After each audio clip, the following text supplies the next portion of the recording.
তথ্য প্রদান বা তথ্য আদান প্রদান ও যোগাযোগ তথ্য নিয়ে। এখানে যোগাযোগ বিজ্ঞান বলেছেন এই আয়াতের গভীরতা নিয়ে। যোগাযোগ বিজ্ঞান এখানে বলেছেন যে কোনো ফল বা যে কোনো ফসল যোগাযোগের মূল শর্ত হলো শ্রোতার কান এবং শ্রোতার মন খোলা থাকা আবশ্যিক। যদি শ্রোতা শোনার জন্য তৈরি না থাকে যদি শ্রোতা শোনার জন্য তৈরি না থাকে তবে সেই বার্তা কেবল অর্থহীন শব্দে পরিণত হবে। তাই নবী মোহাম্মদ সাল্লামের দাওয়াতের কোয়ালিটি বলা হয়েছে ফাযাক্কার ইন নাফাআতি যাক্কার। অতএব আপনি উপদেশ দিন যদি উপদেশ ফলপ্রসূ হয়। এটা যোগাযোগ বিজ্ঞান এখানে অর্থ করেছেন যা 1400 বছর আগে আল্লাহ বলে দিয়েছেন একমাত্র ঐশী শক্তি ছাড়া।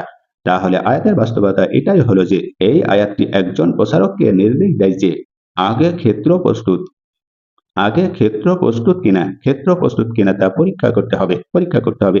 এটি একটি উচ্চতার যোগাযোগ কৌশল। নবী মুহাম্মদ সাল্লাল্লাহু আলাইহি সাল্লামের সময় এই ধরনের উন্নত যোগাযোগ তত্ত্ব বা সামাজিক বিজ্ঞানের কোনো অস্তিত্ব ছিল না, যা প্রমাণ করে যে এই আয়াতটি ঐশী প্রজ্ঞা ছাড়া আর কিছুই নয়। ফাযাক্কার ইন নাফাআতি যাক্কার। অতএব আপনি উপদেশ দিন যদি উপদেশ ফলপ্রসূ হয়। তাহলে কিভাবে দাওয়া দিতে হবে এখান থেকে 1400 বছর আগে নবী মুহাম্মদ সাল্লাল্লাহু আলাইহি ওয়াসাল্লামকে শেখানো হয়েছে। আজ বিজ্ঞান সেটা স্বীকার করেছে তথ্য আদান প্রদান ও যোগাযোগ বিজ্ঞান।